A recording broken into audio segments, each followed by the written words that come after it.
Hello all, welcome back to another new video of Learn with Bhavna. MSOE 001 का question 2 मैं start करने जा रही हूँ. मैंने क्वेश्चन 1 ऑलरेडी अपलोड कर दिया है और एक फोल्डर बना के by the name of MSOE 001 December 2024 exam आपको वीडियो के एंड में वो फोल्डर की एक्सेस पे मिल जाएगी और ऊपर आई बटन में अभी आपको शो हो रहा होगा एक वीडियो जो कि मैंने इंपॉर्टेंट टिप्स के लिए बनाई है फॉर दिसंबर 2024 एग्जाम. अगर आपने वो वीडियो नहीं देखी है तो डू चेक इट आउट. वो आपको बहुत ज़्यादा हेल्प करेगी कि आपको कैसे अपने एग्जाम में रेडी होके जाना है और किन चीज़ों का आपको ध्यान रखना है ताकि आप बेटर बेटर एग्जाम राइटिंग कर सको और बेटर अपना स्कोर ला पाओ. Okay, now starting with the question.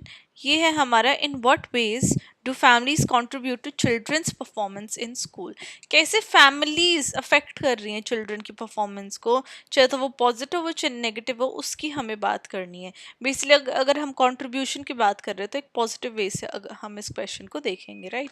तो बात करते हैं आंसर की. स्टार्टिंग विद द आंसर, तो हमारा फर्स्ट पैरा हमेशा इंट्रोडक्शन का रहेगा. आपको बताना है कि कैसे फैमिलीज एक इम्पॉर्टेंट रोल प्ले करती है जब भी वो चिल्ड्रन की एजुकेशनल आउटकम्स की बात करते हैं.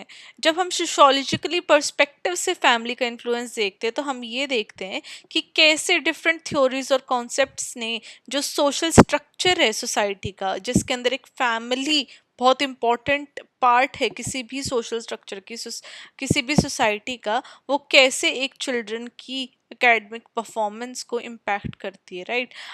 अभी हम कंट्रीब्यूशन की बात कर लेते हैं कि कैसे चिल्ड्रन की स्कूलिंग में फैमिली कंट्रीब्यूट करती है. तो फर्स्ट आता है कल्चरल कैपिटल बाय पेरे बोर्दियो. तो पेरे बोर्दियो का काम था, वो कल्चरल कैपिटल के ऊपर था. तो उन्होंने बात की थी नॉन इकोनॉमिक रिसोर्सेज की.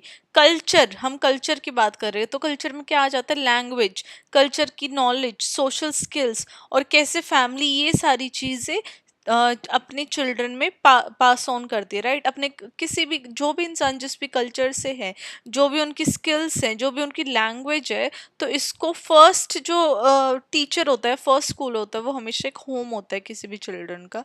और वो मरते दम तक वो होम ही रहता है क्योंकि फैमिलीज बहुत कुछ पास ऑन करती है. वो स्किल्स, लैंग्वेज या फिर कल्चरल नॉलेज हो गई तो वो एक चिल्ड्रन को फैमिली से ही मिलती है. और जो ये जितने भी ये सारे रिसोर्सेज हैं, ये डोमिनेंट कल्चर, नॉर्म, वैल्यूज़ को एजुकेशनल इंस्टीट्यूशन में भी यूज़ आते हैं, राइट. अगर हम स्कूल्स या फिर कोई भी आपको पढ़ाई करनी है उस डायरेक्शन में, चाहे आप कल्चरल नॉर्म्स को आपको अंडरस्टैंड करना है, तो वहाँ पे ये सारी चीज़ें जो फैमिली, जो बेबी स्टेप्स एक चिल्ड्रन को करवाती है, तो वो आगे जाके बहुत ज़्यादा हेल्प करती है. तो एक फाउंडेशन फैमिली भी क्रिएट कर देती है. फर्स्ट आ जाता है हमारा इसके अंदर middle and upper class families. तो वो हायर लेवल होता है उनका कल्चरल कैपिटल. वो मोर बहुत ज़्यादा फॉर्मल लैंग्वेजेस के साथ फेमिलियर होते हैं, लिटरेचर की उनको बहुत ज़्यादा एक्सपोजर होता है और कल्चरल एक्टिविटीज़ में भी वो पार्टिसिपेट करते हैं, जिससे कि बच्चे के अंदर भी वो सारी चीज़ें आ जाती है और बच्चे भी उन जितने भी कल्चरल एक्टिविटीज़ हैं, लैंग्वेजेस हैं, फॉर्मल लैंग्वेजेस, उनमें पार्टिसिपेट करने लग जाता है. अब ये जो एडवांटेजेस हैं चिल्ड्रन को स्कूल सिस्टम में आगे बढ़ने के लिए बहुत ज़्यादा हेल्प करते हैं और बहुत ज़्यादा इफेक्टिव होते हैं. सेकेंड आ जाती है हमारी working class families. Working class families में क्या हो जाता है कि कल्चरल जो कैपिटल है वो कहीं ना कहीं लैक कर जाता है. वो स्कूल्स में बच्चों को ज़्यादा समझ में आता है. बच्चे कल्चरल कैपिटल की नॉलेज स्कूल में ज़्यादा ले पाते हैं, बिकॉज ऑफ कोर्स जो वर्किंग क्लास फैमिलीज है वो इतना पार्टिसिपेशन उनका कहीं ना कहीं पीछे रह जाता है बच्चों के साथ, जहाँ पे वो लोअर एकेडमिक अचीवमेंट उनकी होती है विद इन द स्कूल. और चाहे उनकी फैमिली में अगर working class families, of course उन फैमिलीज के पास ज़्यादा पोटेंशियल है, ज़्यादा अंडरस्टैंडिंग है, ज़्यादा नॉलेज है पास ऑन करने के लिए अपने बच्चों के लिए, लेकिन वो बच्चे कहीं ना कहीं पीछे रह जाते हैं. उन बच्चों के पास फुल पोटेंशियल है लेकिन उनको इतना इंटरेक्शन, इतनी अंडरस्टैंडिंग, उनकी इतनी समझ नहीं बन पाती है अपनी फैमिली के अंदर, तो वो चीज़ें उनको आगे हेल्प ही नहीं हो पाती, राइट. तो उन बच्चों के अंदर कहीं ना कहीं एक लैक देखने को मिलती है एकेडमिक अचीवमेंट में. फॉर एग्जाम्पल जब हम बात करते हैं ऐसे चिल्ड्रन की जिनकी फैमिलीज डेली उनसे बातें करती है, डेली उनको रीड करती है, एकेडमिक टॉपिक्स उनके साथ डिस्कस करती है घर पे, तो उनकी जो लिटरेसी और क्रिटिकल थिंकिंग स्किल्स है वो ज़्यादा स्ट्रांगली डेवलप होती है as compare to working class families के जो चिल्ड्रन होते हैं, राइट। मे बी जो वर्किंग क्लास फैमिलीज़ हैं अगर वो बैलेंस करके चलेंगे, अपने बच्चों के साथ डिस्कस करेंगे, इंटरेक्ट करेंगी, कल्चरल नॉलेज में पास करेंगी, तो हर ना ही तो यहाँ पे हम 100% इसको इस कैटेगरी में डालेंगे और ना ही 100% यहाँ पे होता है, राइट। वो तो डिपेंड, वो पर्सन टू पर्सन भी डिपेंड करता है, पेरेंट टू पेरेंट भी डिपेंड करता है, फैमिली टू फैमिली भी डिपेंड करता है, ओके। सेकंड आ जाता है हमारा economic capital and material resources. अब जो जिस फैमिली का सोशल स्टेटस, इकोनॉमिक स्टेटस जितना ज़्यादा स्ट्रोंग होगा, वहीं पे उसका जो भी चिल्ड्रन है उन फैमिली से जिनका इकोनॉमिक स्टेटस है, उनके पास और भी ज़्यादा रिसोर्सेज होंगे लर्न करने के लिए और आगे एजुकेशन में हेल्प मिलने के लिए, राइट। देखो अब इसमें जैसे कि हो गया क्वालिटी स्कूल, तो जो बच्चे अच्छे बैकग्राउंड से हैं, जिनकी फैमिलीज़ का इकोनॉमिक स्टेटस काफ़ी अच्छा है, तो वो अपने बच्चों को अच्छे स्कूल्स में डालेंगे, क्योंकि ऑफ कोर्स अगर फीस ज़्यादा है तो वो ही अफोर्ड कर पाएंगे ना जिनका इकोनॉमिक स्टेटस अच्छा होगा। तो क्वालिटी स्कूल्स में जाएंगे बच्चे और वो एक्स्ट्रा करिकुलर एक्टिविटीज़ में भी पार्टिसिपेट करेंगे, उनको लर्निंग मटेरियल ज़्यादा एक्सेस होगा, ज़्यादा उनके पास रिसोर्सेज होंगे, ज़्यादा उनके पास एक सपोर्ट होगा लर्निंग के लिए, चाहे तो वो बुक्स के माध्यम से हो, different different variety of books, अच्छे अच्छे ऑथर्स की, राइटर्स की उनके पास बुक होंगी, कंप्यूटर का एक्सेस होगा और इंटरनेट का एक्सेस भी होगा। नाउ प्राइवेट ट्यूटरिंग का वो एक बहुत ज़्यादा बेनिफिट उठा सकते हैं, जहाँ पे प्राइवेट ट्यूटरिंग उनको मिल जाएगी और एक एजुकेशनल एनरिचमेंट प्रोग्राम में वो डल जाएंगे, जिससे कि उनकी अगर वो कहीं पे लैक भी कर रहे हैं तो उसमें वो ओवरकम कर सकें, right. Children from higher S C S मैंने यहाँ पे लिखा हुआ है सोशो इकोनॉमिक स्टेटस, तो उनको SES बोलते हैं, राइट। आप ये एग्जाम में अंडरलाइन करोगे सारी इंपॉर्टेंट टर्म्स, ओके। तो जो भी children from good socio economics background से हैं, वो वेल फंडेड स्कूल्स में एडमिशन लेंगे, राइट। उनको एडिशनल एकेडमिक सपोर्ट मिलेगा प्राइवेट ट्यूटरिंग के तौर पे।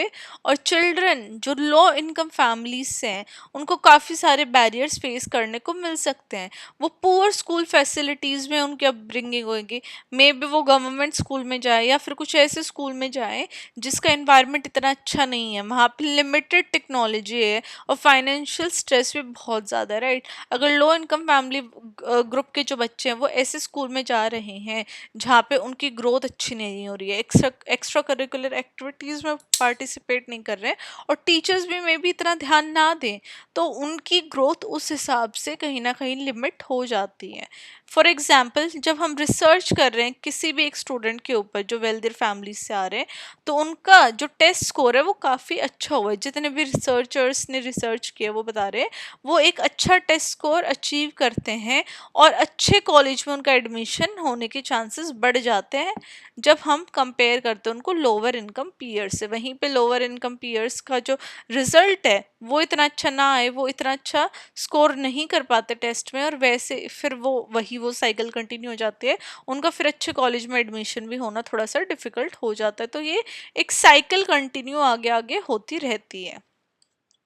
थर्ड आ जाता है सोशल कैपिटल, जो कि जेम्स कोलमैन ने वर्क किया था। तो जेम्स कोलमैन की जो थ्योरी थी सोशल कैपिटल की, तो वो बताते हैं कि कैसे रिलेशनशिप और नेटवर्क्स फैमिली के अंदर, कम्युनिटी के अंदर एक चिल्ड्रन की एजुकेशन को सपोर्ट करते हैं।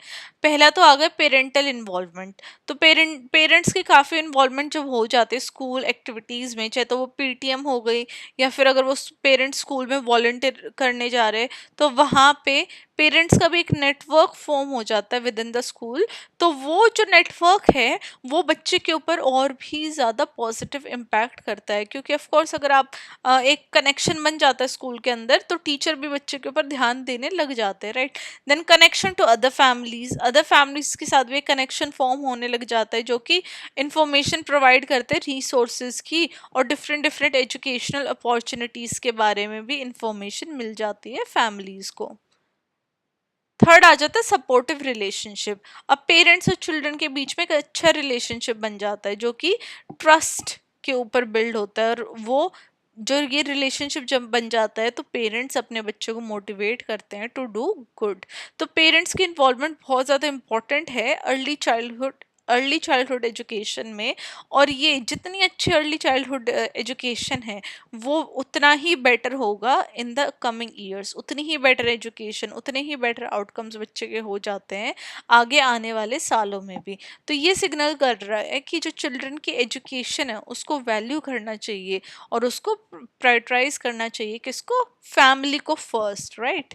फॉर एग्जाम्पल चिल्ड्रन जिनके पेरेंट्स रेगुलर कम्युनिकेशन करते हैं टीचर्स के साथ, स्कूल स्टाफ के साथ, वो और ज़्यादा अच्छा करते हैं एकेडमिकली और बेटर परफॉर्म करते हैं स्कूल के अंदर। तो ये डायरेक्ट रिलेशन देखने को मिला है। और आप भी मतलब कि एग्जाम्पल्स के तौर पे आइडिया लगा ही सकते हो कि अगर आपके पेरेंट्स रेगुलर है, पीटीएम में जाते हैं, टीचर के टच में, तो आपको भी एक थोड़ा सा वो रहेगा कि नहीं नहीं, I have to do better, right. तो वो चीज़ कहीं ना कहीं हर कोई ये चीज़ समझता है और ये चीज़ लिंक करता है। देन फोर्थ आ जाता है हमारे पेरेंटल एक्सपेक्टेशन एंड एस्पिरेशन। अब काफ़ी हर पेरेंट को एक्सपेक्टेशन और एस्पिरेशन होता है अपने चिल्ड्रन के साथ कि वो अच्छी पढ़ाई करे, अच्छे उसके एकेडमिक परफॉर्मेंस हो, जिससे कि बच्चे का अपने आप में एक एटीट्यूड शेप हो जाता है और उसका बिहेवियर भी चेंज हो जाता है लर्निंग के टूवर्ड। बच्चे के अंदर ये चीज़ आ जाती है कि मेरे पेरेंट की एक्सपेक्टेशन मुझसे इतनी ज़्यादा है, तो जितनी पॉजिटिव एक्सपेक्टेशन पेरेंट्स की रहेगी बच्चे के साथ, बच्चा उतना ही अच्छा करेगा पढ़ाई में। और तो चिल्ड्रन के अंदर ये चीज़ें ना अंदर ही डेवलप होने लग जाती है और वो जो एक्सपेक्टेशन है पेरेंट्स की उसको अचीव करने के लिए, उसको मीट करने के लिए मेहनत करने लग जाता है। तो ये एक्सपेक्टेशन के साथ भी एक डायरेक्ट को रिलेशन दिखा है। और अगर वहीं पे नेगेटिव एक्सपेक्टेशन है तो वो नेगेटिवली ही बच्चा उसमें रिएक्ट करेगा, बिहेव करेगा, राइट। इसमें हमारा सेकंड पॉइंट आ जाता है डिफरेंसेस इन एक्सपेक्टेशन। तो बेसिकली सोशल क्लास और कल्चरल नॉर्म्स को दिखाता है। देखो, जहाँ पे मिडिल क्लास पेरेंट्स हैं वो ज़्यादा उनको एम्फसाइज करते हैं एजुकेशन के ऊपर कि ज़्यादा एजुकेशन आप अच्छे से गेन करो, अच्छे आप एजुकेशन लो, अच्छे आप मार्क्स लो, तभी आप सक्सेसफुल हो पाओगे सोसाइटी के अंदर या लाइफ के अंदर। वहीं पे जो वर्किंग क्लास पेरेंट है वो ज़्यादातर फोकस किसके ऊपर करवाएंगे अपने बच्चों का, एम्प्लॉयमेंट अपॉर्चुनिटीज़ के ऊपर, कि चलो ठीक है अभी स्कूलिंग तो हो गई, now you focus on a good job, job लो। तो ये जो एक्सपेक्टेशन है ये पेरेंट्स की भी, उनका क्या बैकग्राउंड है, कहाँ से उनकी थिंकिंग डेवलप हुई है, तो वहाँ से भी बच्चे के एक्सपेक्टेशन सेट कर देते हैं, बच्चे का एक पाथ फॉर्म कर देते हैं अपने एक्सपेक्टेशंस के अकॉर्डिंग। फॉर एग्जाम्पल एक ऐसा चाइल्ड जिसके पेरेंट्स उससे एक्सपेक्ट कर रहे हैं कि वो कॉलेज अटेंड कर रहे हैं, तो लॉन्ग टर्म एकेडमिक गोल्स अपने बना लेता है और एकेडमिक सक्सेस में उसका बिहेवियर बन जाता है जो कि उसको एकेडमिकली काफ़ी ज़्यादा सपोर्ट करता है, राइट। तो ये एग्जाम्पल मैंने तौर पे यहाँ पे डाला है। फिफ्थ आ जाता है हमारे फैमिली स्ट्रक्चर एंड स्टेबिलिटी। तो जो फैमिली का स्ट्रक्चर होता है, जो फैमिली जितनी स्टेबल होती है वैसा ही चिल्ड्रन एकेडमिकली परफॉर्म करते हैं। सोशियोलॉजी में जब स्टडीज हुई थी तो उन्होंने बताया था टू पेरेंट फैमिली जो होती है, राइट, जो पेरेंट्स हैप्पीली मैरिड होते हैं, फिर जो दोनों पेरेंट्स जो अपने बच्चे को पालते हैं, उनके वो बच्चे ज़्यादा इकोनॉमिकली और इमोशनल सपोर्ट उनको मिलता है, जो कि एजुकेशनल आउटकम्स भी उतने बेटर होते हैं बच्चे के। वहीं पे अगर हम सिंगल पेरेंट फैमिलीज़ की बात करें तो वहाँ पे बच्चे को भी और फैमिली को भी बहुत ज़्यादा फाइनेंशियल प्रॉब्लम्स के थ्रू जाना पड़ता है, जहाँ पे जो पेरेंट है वो एकेडमिकली इन्वॉल्व नहीं हो पाता अपने बच्चे के साथ, राइट। क्योंकि अगर कोई भी मान लो कोई सिंगल मदर है या सिंगल फादर है तो वो मे बी ये सोचे कि नहीं मुझे बेटर रिसोर्सेज प्रोवाइड करने हैं अपने बच्चे के लिए, अच्छे स्कूल में डालना है तो मुझे और वर्क करना पड़ेगा, मुझे 8 घंटे ये जॉब करनी है फिर 6 घंटे में ये जॉब कर लूँगा, राइट। तो वो अपने बच्चे की एकेडमिक में हेल्प नहीं कर पाएंगे, उसके साथ एकेडमिकली इन्वॉल्व नहीं हो पाएंगे, जिससे कि एक नेगेटिव इफेक्ट देखने को मिला है चिल्ड्रंस की परफॉर्मेंस पे। तो ये सोशियोलॉजिस्ट ने रिसर्च किया, तब ये two parent family, single parent family के अंदर ये डिफ्रेंसिएशन देखने को मिला है।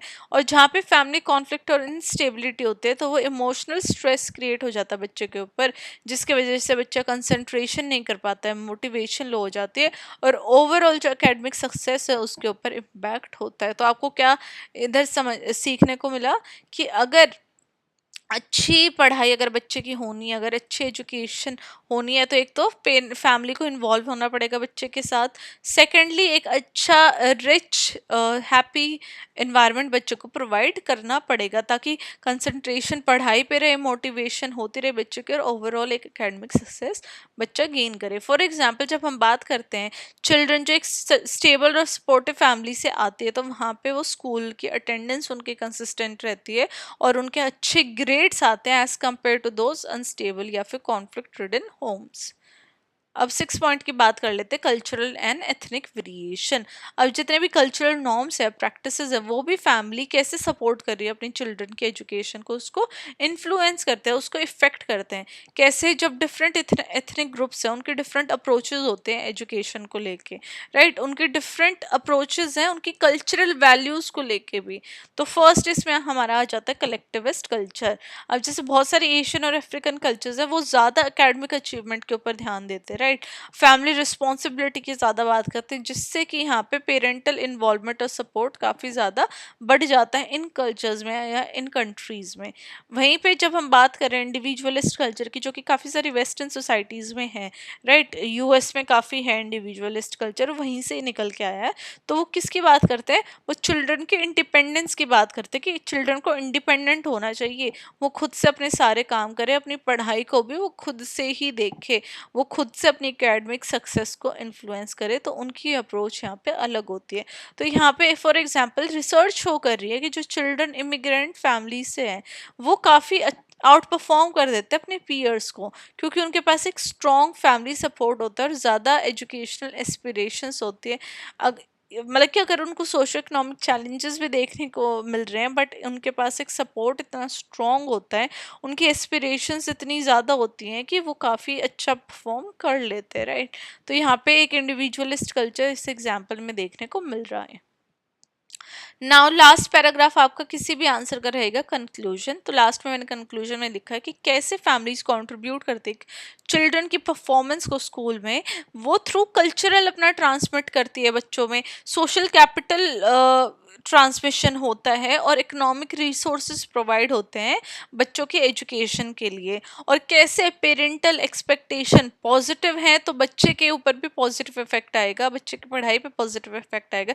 वहीं पे नेगेटिव पेरेंटल एक्सपेक्टेशन, मतलब कि बच्चे का एकेडमिक जो भी परफॉर्मेंस है वो भी नेगेटिवली इन्फ्लुएंस होएगी। कैसे फैमिली स्ट्रक्चर बच्चे की पढ़ाई पे एक पॉजिटिव इम्पैक्ट डालता है, और कैसे कल्चरल प्रैक्टिसेस भी डिफरेंट तरीके से बच्चों की पढ़ाई को इन्फ्लुएंस करते हैं। तो ये जितने भी सारे हमने फैक्टर्स बात किए, तो ये ब्रॉडर सोशल स्ट्रक्चर के बारे में हमने बात की, जहाँ पे क्लास, रेस, जेंडर आ गया, राइट। अब ये तीनों मिलके इंटर रिलेट होके कैसे ये किसी भी चिल्ड्रन की एजुकेशन के आउटकम्स को शेप करते हैं। तो फैमिली का रोल अंडरस्टैंड करना बहुत इंपॉर्टेंट हो जाता है सोशोलॉजिकल पर्सपेक्टिव से, जहाँ पे हम नीड फॉर पॉलिसीज, जहाँ पे सोशल इनइक्वालिटी है, उसको हम एड्रेस कर सके और सभी फैमिलीज को एक सपोर्ट प्रोवाइड कर सके, ताकि वो चिल्ड्रन के एकेडमिक सक्सेस में एक राइट, एक kind of pillar, strong pillar की तरह बने रहे। तो यहाँ पे काफ़ी सारी सोशल पॉलिसीज़ या फिर अवेयर करने की ज़रूरत